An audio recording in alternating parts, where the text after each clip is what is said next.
வணக்கம், welcome to Tiruvannamalai APR homemade foods. நம்மளுடைய homemade foods எல்லாமே பார்த்தீங்கன்னா பாரம்பரிய முறையில் இப்போ தயாரிக்கிறதுக்கு ஏற்கனவே சொல்லியிருக்கோம். இப்போ இட்லி பொடியை பொறுத்த வரைக்கும் பார்த்தீங்கன்னா இட்லி பொடியில் நம்மகிட்ட இருக்க அனைத்து பொடியுமே பார்த்தீங்க அப்படின்னா எல்லாமே எந்த ஒரு ப்ரிசர்வேட்டிவ் கலர்ஸும் நம்ம அடிஷ்னலாக ஆட் பண்ணுறது கிடையாது. எல்லாமும் இயற்கையான முறையில் நம்ம வீட்டில் கிடைக்கிற நமக்கு அன்றாட பயன்படுத்துகிற பொருளை தான் பண்ணுறோம்.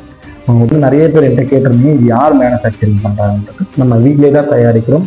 அதனால சொல்கிறோம், இது எல்லாமே 100% ப்ரிசர்வேட்டிவ் கலர்ஸாக ஆட் பண்ணாமல் நம்ம வீட்டு முறையில் தயாரிக்கிற பொடின்னு சொல்லியிருக்கோம். 11 வகையான பொடியுமே இது எல்லாத்துக்குமே யூஸ் பண்ணுறது தான்.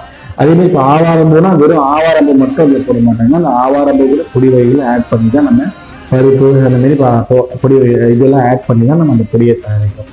ஸோ இதில் வந்து கறிவேப்பிலை, பிரண்டை, முருங்கைக்கீரை, முடக்கத்தாங்கீரை இது எல்லாமும் செய்கிறப்ப அதில் நம்ம எல்லா பருப்புமே ஆட் பண்ணி தான் நம்ம பண்ணுறோம்.